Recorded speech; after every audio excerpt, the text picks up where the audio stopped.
Get me started! This past week, I signed up against my will to be one of the judges for my kid's PTA Halloween costume pageant at his elementary school, which is fine. I can stomach a couple of hours hanging out with a bunch of dopey parents from my kid's school as much as the next guy who's killed half a dozen enemy combatants at once using only a spork and a spool of dental floss. But of course, it couldn't just be that. On the way to the school, I got a text from Jungle Recon telling me that the cops had impounded his girlfriend's brother-in-law's neighbor's cousin's Fiero that he had been using as his sole transportation lately. How does he meet these fucking people? And he needed me to come pick him up and give him a ride back to the barracks before curfew because our team was still on probation, and if he got nailed, we'd all get nailed for it. So on the way to my kid's school, I swung by to pick him up, and when I did, even though it was 4 o'clock in the afternoon, he still appeared a little drunk. So I told him to sleep it off in the back of the van while I ran in to judge his stupid kid's costume contest. And with that, he promptly passed out in the back using a diaper bag for a pillow and a baby blanket that probably had barf in it for blanketing purposes. Inside the gymnasium where the pageant was being held, it was typical elementary school costume contest fare. You had ninjas and Transformers and Batmans and Spider-Mans and Supermans and Jedis and Stormtroopers and all kinds of shit. No big surprises. I'd actually fallen asleep about halfway through, but towards the end, some withered old hag on the PTA board woke me up by offering me a styrofoam cup of the oldest, grossest, dingiest coffee ever brewed on the planet Earth. It was probably brewed sometime in the late 1980s and had since been reheated to a temperature hotter than the sun's core,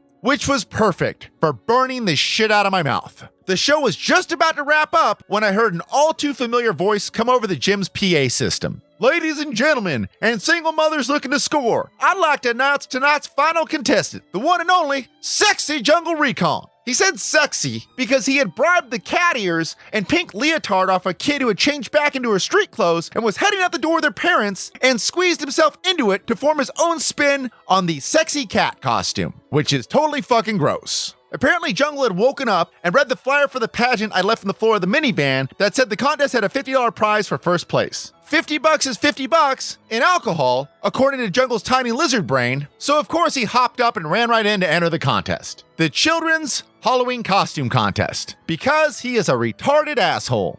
After he made his introductory announcement, a crappy 8-bit version of Right Said Fred's I'm Too Sexy came barfing out over the gymnasium sound system. The mustachioed fuckdong had rigged up his crappy phone in front of a microphone with his default ringtone playing on repeat. Yes, Jungle Recon's current default ringtone is I'm Too Sexy by Right Said Fred, because he is an idiot. Anyway, Jungle takes the stage and goes through several dozen series of crotch-thrusting heavy convulsions on the hardwood floor, and then breaks into an improvised sort of Russian dance where he goes down on one leg while kicking out the other leg and then alternates legs back and forth. It's the same dance Fonzie did on an episode of Happy Days one time, if memory serves me correctly. And it was almost sort of impressive. Almost. Right up until his third or fourth kick, when the crotch and seat of his child-sized leotard gave way, exposing Jungle's weird-looking junk, taint, and butthole to a crowd of several dozen parents, school staff, and children ages 5 to 9.